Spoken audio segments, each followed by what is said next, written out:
Hello बच्चों, कैसे हो आप। आज हम कक्षा 4 गणित की वर्कशीट हल करेंगे। उप विषय भिन्न भाग 1। तो चलिए वर्कशीट हल करते हैं। पहला, निम्नलिखित आकृतियों के हिस्से को निर्देशानुसार छायांकित करें।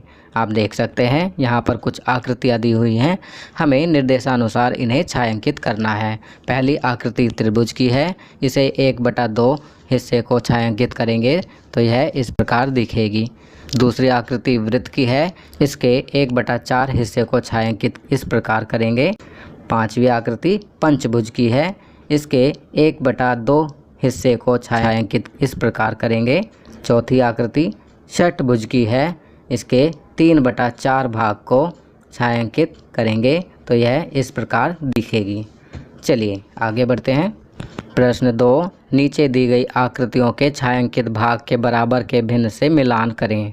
तो पहले चित्र का मिलान करेंगे 1/2 से, दूसरे चित्र का मिलान करेंगे 1/4 से, तीसरे चित्र का मिलान करेंगे 3/4 से और चौथे चित्र का मिलान करेंगे 4/4 से।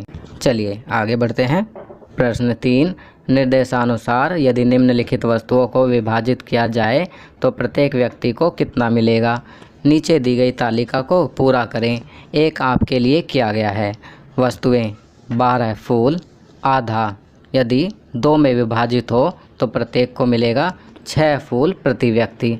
1/4 यदि 4 में विभाजित हो तो प्रत्येक को मिलेगा 3 फूल प्रति व्यक्ति। तो अब अगली वस्तु है 12 टॉफ़ियाँ। अगर इसे आधा में विभाजित करेंगे तो 16 टॉफ़ियाँ प्रति व्यक्ति मिलेंगी और 1/4 में विभाजित करेंगे तो 8 टॉफ़ियाँ प्रति व्यक्ति मिलेंगी। अगली वस्तु है 20 चॉकलेट। अगर इसे आधा में विभाजित करेंगे तो प्रत्येक को मिलेगा 10 चॉकलेट और 1/4 में विभाजित करेंगे तो यदि 4 में विभाजित करेंगे तो प्रत्येक को मिलेगा 5 चॉकलेट। 16 रंग, इस 16 रंग को आधा यदि 2 में विभाजित करेंगे तो प्रत्येक को मिलेंगे 8 रंग और 1/4 में विभाजित करेंगे तो यदि 4 में विभाजित हो तो प्रत्येक को मिलेगा 4 रंग प्रति व्यक्ति। चलिए अगला प्रश्न करते हैं। प्रश्न 4, निम्नलिखित में से किस आकृति को 4 बराबर भागों में विभाजित किया जा सकता है। तो बच्चों ध्यान से इन तीनों आकृतियों को देखो, फिर बताओ कि कौन सी आकृति को 4 बराबर भागों में विभाजित किया जा सकता है। चलिए आपकी सुविधा के लिए मैं यहाँ बता देता हूँ कि आकृति ख को 4 बराबर भागों में विभाजित किया जा सकता है। हम इस आकृति को इस प्रकार 4 बराबर भागों में विभाजित कर सकते हैं। चलिए अगला प्रश्न करते हैं। प्रश्न 5, नीचे एक चित्र का 1/4 भाग दिया गया है, आप इसे पूरा करिए। इसे पूरा करने के लिए आप ऐसे और कितने चौथाई भाग बनाएंगे। तो इसका उत्तर हम लिखेंगे 3, क्योंकि एक भाग यहाँ पर पहले से दिया हुआ है तो हमें ऐसे 3 भाग और बनाने होंगे ताकि हम इसे पूरा कर सकें। चलिए आगे बढ़ते हैं। सप्ताह 18 जीवन कौशल खरीदारी कैसे करें। दुकानों पर जाने और चीज़ों को खरीदने की क्रिया या गतिविधि को खरीदारी कहा जाता है, जो हर किसी के लिए सीखने का एक सामान्य जीवन कौशल है।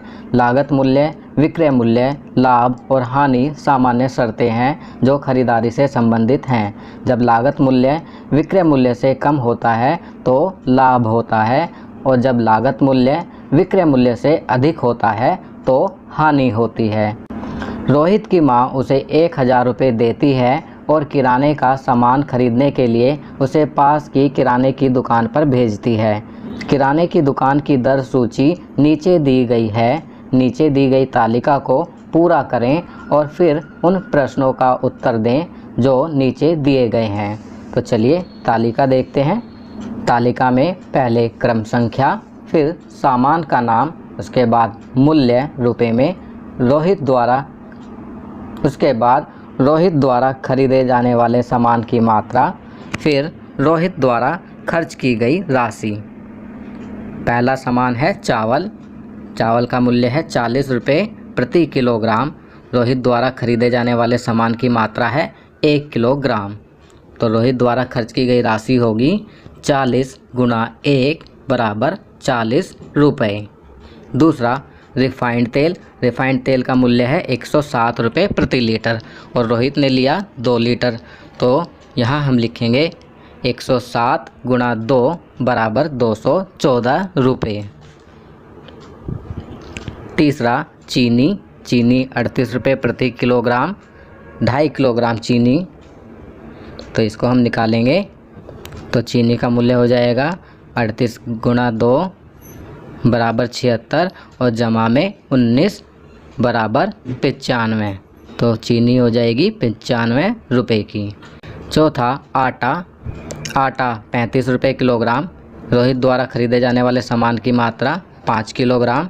तो आटे का मूल्य हो जाएगा 35 गुणा 5 बराबर 175 रुपये। पाँचवा, चाय पत्ती। चाय पत्ती का मूल्य 164 रुपये प्रति किलोग्राम। रोहित ने खरीदी आधा किलोग्राम, तो इसे लिखेंगे 164 गुणा 1/2 तो बराबर हो जाएगा 82 रुपये। छठा, राजमा। राजमा का मूल्य 54 रुपये प्रति किलोग्राम। रोहित ने खरीदा 1.5 किलोग्राम, तो इसे हम करेंगे 54 गुणा 1 बराबर 54 और फिर 54 गुणा 1/2 बराबर 27। अब 54 और 27 को जोड़ेंगे तो हो जाएगा 81। तो राजमा का मूल्य लिखेंगे 81 रुपये प्रति किलोग्राम। सातवां, मिश्रित दाल। मिश्रित दाल का मूल्य 83 रुपये प्रति किलोग्राम। रोहित ने खरीदी 3 किलोग्राम, तो 83 गुणा 3 रुपये खर्च हुए 249 रुपये। पहला पूछा गया है रोहित द्वारा खर्च की गई कुल राशि। अब हम इन सभी खर्च की गई राशि का जोड़ करेंगे तो हमें प्राप्त होगा 936 रुपये। तो यहाँ हम लिखेंगे 936 रुपये। रोहित द्वारा खर्च की गई कुल राशि 936 रुपये। अब रोहित के पास शेष बची कुल राशि, तो इसके लिए 1000 में से 936 रुपये घटाएंगे तो प्राप्त होगा 64 रुपये। तो रोहित के पास कुल कितनी शेष राशि बची? 64 रुपये। चलिए आगे बढ़ते हैं। इसी में पहला, एक आदमी ने 10 किलोग्राम सेब 670 रुपये में ख़रीदे और उन्हें 810 रुपये में बेच दिया। बताओ कि वह लाभ में है या हानि में। तो बच्चों, ऊपर हमने पढ़ा था यदि लागत मूल्य विक्रय मूल्य से कम है तो लाभ होगा। तो हम यहाँ लाभ लिखेंगे क्योंकि लागत मूल्य कितना है 670 रुपये और विक्रय मूल्य 810 रुपये। तो 810 में से 670 घटाया तो आया 140 रुपये। तो यह 140 रुपये क्या है? लाभ। तो वह व्यक्ति 140 रुपये लाभ में है। दूसरा, एक दुकानदार ने कई सब्जियां 1690 रुपये में खरीदी और उन्हें 1450 रुपये में बेच दिया। बताओ कि वह लाभ में है या हानि में। तो लागत मूल्य यहाँ पर विक्रय मूल्य से अधिक है, तो इसका अर्थ हुआ कि उस व्यक्ति को हानि हुई। अब कितनी हानि हुई? तो इसे हम ज्ञात करने के लिए 1690 में से 1450 घटाएंगे तो हमें प्राप्त होगा 240 रुपये। तो हम कहेंगे कि उस व्यक्ति को 240 रुपये की हानि हुई।